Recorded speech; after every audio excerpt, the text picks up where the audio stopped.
এইখানে এই জেলের আসামি ছাদ ফুটো করে দড়ির মই বানিয়ে এখান থেকে সে পালিয়ে যাচ্ছে। বাইরে কিন্তু পুলিশ পাহারা রয়েছে। এই পুলিশ কিন্তু ঘুমন্ত অবস্থায় রয়েছে। এই চোর বলতেছে প্ল্যান তো সবকিছু মনে আছে না? তখন বলতেছে হ্যাঁ মনে আছে। তখন বলতেছে তুমি যাও আমি আসতেছি। আর এইদিকে এই আসামি দোকানদারকে বলতেছে এই জিনিসটা রাখো আমি পরে নিয়ে যাচ্ছি। সাথে সাথে কিন্তু আরেকটা বাটপার পুলিশের পোশাক পরে বলতেছে এই লোকটাকে চিনেন? দোকানদার বলতেছে না চিনি না। তখন বাটপার পুলিশ বলতেছে একে যদি দেখে থাকো সাথে সাথে আমাকে ফোন করবে। দোকানদার বলতেছে আচ্ছা ঠিক আছে, যদি আসে আমি সাথে সাথে আপনাকে ফোন করবো। আর এইদিকে এই চোর দোকানদারকে বলতেছে ভাই যে জিনিসটা দোকানে রেখেছিলাম ওই জিনিসটা আমাকে দিয়ে দেন। তখন দোকানদার বলতেছে এই জিনিসটা দিতে হলে আমাকে সমান সমান ভাগ দিতে হবে। তখন বাটপার বলতেছে আরে ভাই আপনার কাছে যে জিনিসটা রেখেছি ওই জিনিসটার ভিতর 20 লাখ টাকা সোনা রয়েছে। একটা কাজ করুন, আপনি শুধু আমাকে 50,000 টাকা দিয়ে দেন, ওই জিনিসটা নিয়ে নেন। দোকানদার তখনই মনে মনে ভাবতেছে 20 লাখ টাকা সোনা আর এই মাত্র 50,000 টাকা চাইছে। তখনই দোকানদার ডয়ার থেকে 50,000 টাকা বের করে এই চোরের হাতে দিয়ে দিল। আর এইদিকে টাকা দিতে না দিতেই বাটপার পুলিশটা চলে আসলো, তার গায়ে একটা থাপ্পড় দিল। আর দোকানদারকে বলতেছে আর তুই এই বাটপারের সাথে হাত মিলিয়েছিস, আজকে তোকে ছাড়বো না, তোকে থানা নিয়ে যাবো। তখনই দোকানদার বলতে লাগলো আমাকে থানা নিয়ে কি করবেন, আমার কাছে কিছু টাকা নিয়ে আমাকে ছেড়ে দেন। তখনই বাটপার পুলিশ বলতেছে দে 50,000। তখন দোকানদার বলতেছে আমার কাছে 50,000 নিয়ে 20,000 টাকা আছে। আসলে তারা দুজনেই যে বাটপার দোকানদার কিন্তু এখনো বুঝতে পারে নাই। তখন দোকানদার বলতেছে এই নেন 20,000। আর এই পুলিশটা তার গায়ে একটা লাথি মেরে চলে গেল। তখন দোকানদার বলতেছে ওই চোরকে দিলাম 50,000 আর এই পুলিশকে দিলাম 20,000, আমার কাছে তো আরো 20 লাখ টাকা সোনা আছে। আসলে তারা দুজনেই বাটপার দোকানদার বুঝতে পারে না। তখন লোকেরটা খোলার সাথে সাথে দেখতেছে এখানে একটা সোনাও নেই। আর এইদিকে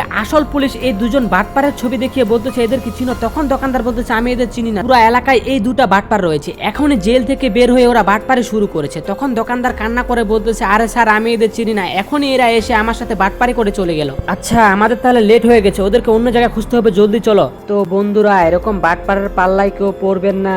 আপনার মাকে ভালোবেসে থাকলে ভিডিওতে একটা লাইক করে চ্যানেলটিকে সাবস্ক্রাইব করুন।